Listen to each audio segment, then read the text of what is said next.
Las fuentes principales para estudiar y consultar la relación entre la Iglesia y el Estado en el siglo XIX, pues son los libros, los ensayos, las novelas, las biografías, las autobiografías, los volantes y las memorias. El analfabetismo en Colombia era muy alto. Según informes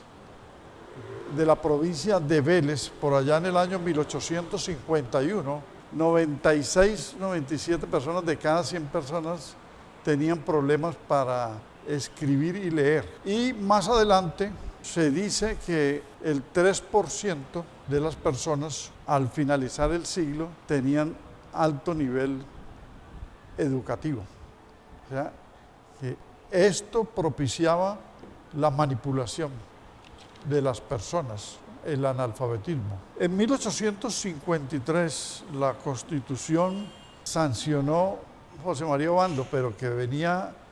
redactada desde 1851, donde estaban las grandes reformas, consagró de manera tajante la separación entre la Iglesia y el Estado. Y esto causó un impacto en todas las congregaciones religiosas, situación que se va a dar con mayor asiduidad en la reforma constitucional de 1863, que es la reforma de la Constitución de Río Negro, que le da nacimiento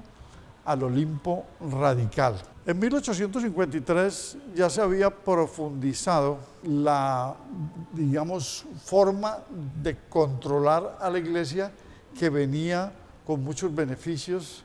desde la colonia y los primeros años de la República. Aquí se van a reducir los diezmos, se va a cuestionar los censos y también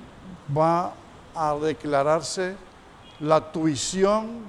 la inspección de los cultos en las iglesias y a recortar los derechos de estola, es decir, todo lo que tiene que ver con los sacramentos, el cobro por bautizos, por entierros, por matrimonios, etcétera, etcétera. El periodo de 1863 hasta el aparecimiento en forma de la regeneración, 1886, es un periodo de muchas reformas y la Constitución del 63 fue la que más recortes le hizo a la Iglesia. Viene entonces la educación, que no solamente en la Constitución del 63 deja de ser exclusiva, patrimonio, beneficio de la Iglesia, para pasar a la libertad de cultos y que varias iglesias pueden hacer esa práctica. Pero la educación va a estar en manos del Estado y va a ser laica, o sea, es la laicización de la educación que conlleva a la pérdida de control de la Iglesia sobre la enseñanza religiosa, y aquí es donde viene el movimiento de inconformidad que va a repercutir hasta en el Vaticano para que intervenga el Papa Pío IX. La regeneración apareció como producto de la crisis del radicalismo, del Olimpo radical. Es decir, la descomposición de los gobiernos liberales, sucesivos gobiernos liberales, pero por las maniobras de Rafael Núñez al lograr convertir a los últimos presidentes, incluido él mismo, del Olimpo radical en afectos al nuevo proyecto que es el del Partido Nacional para fundar la regeneración, debilitó el poder de los radicales. 5 aspectos se pueden resaltar en el corte o paso final en las relaciones Iglesia y Estado. Las reformas constitucionales de mitad de siglo,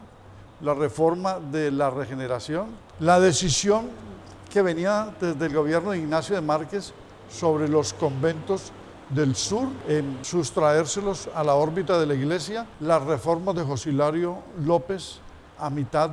de siglo la expulsión de los jesuitas y la reforma educativa de 1870 del presidente Salgar, que va a ser implementada por el presidente Aquileo Parra, ocasionando la guerra de 1876 para evitar la iglesia que los civiles tuviesen el control total sobre la educación. La relación iglesia y Estado podríamos plantear que es binaria, es decir, el bien y el mal, la ciudad de Dios y el ámbito de Satanás, la verdad y la mentira, lo arcaico y vetusto frente a lo moderno, la barbarie y la civilización, la superstición y la razón, como decir entre el cielo y el infierno. Las relaciones son de extremos y lo binario conlleva a la atracción o seducción para evitar los deslizamientos de fieles hacia otras iglesias o que se apartaran de la iglesia católica. Desde la independencia, 1819, hasta la regeneración, 1886, los cambios fueron muchos, es decir, los que impactaron a la iglesia. Por ese distanciamiento que los civiles desde el Estado querían hacer, pues porque es una nueva modalidad de Estado, el Estado republicano que cortaba los lazos que habían sido inexcindibles durante la colonia de la iglesia con la monarquía y con los gobernantes virreyes en esta región. Por lo tanto, como la iglesia era de carácter universal, transnacional, desde el Vaticano la romanización implicaba que tuviese injerencia en los países donde estaba siendo afectada la iglesia, que fue lo que explicamos en el video anterior con la intervención de Pío IX, el Papa Pío IX, frente al sílabus, para evitar que se le quitaran beneficios a la iglesia. Es una repercusión grande, pero que los liberales radicales, herederos de la Ilustración, herederos de la filosofía alemana, de Hegel,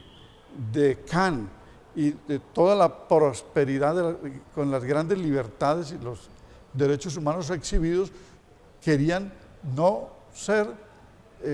ateos, como los calificaron para macartizarlos o señalarlos, sino anticlericales, para evitar la injerencia del clero en los asuntos civiles del Estado. Dice Mauricio García Villegas en este libro que podemos ver en pantalla, que las guerras civiles del siglo XIX, ninguna de ellas individualmente considerada, destruyó al país, pero lo devastó poco a poco porque la suma de guerras civiles, su repetición, degradó a las partes, produciendo heridas endémicas, guerras sin posguerra. La violencia política colombiana ha sido entonces difusa, persistente y degradante. Varias guerras encadenadas. Y también plantea que los odios de los contendores por la falta de una oposición racional, deliberante, confrontacional, con ideas, ha llevado a la pasión más baja de las emociones tristes. Esas emociones pues son el sectarismo, que lleva los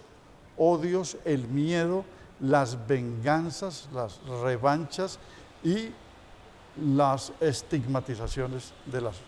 personas, que ha llevado a conflictos mayores y a una profundización de la violencia.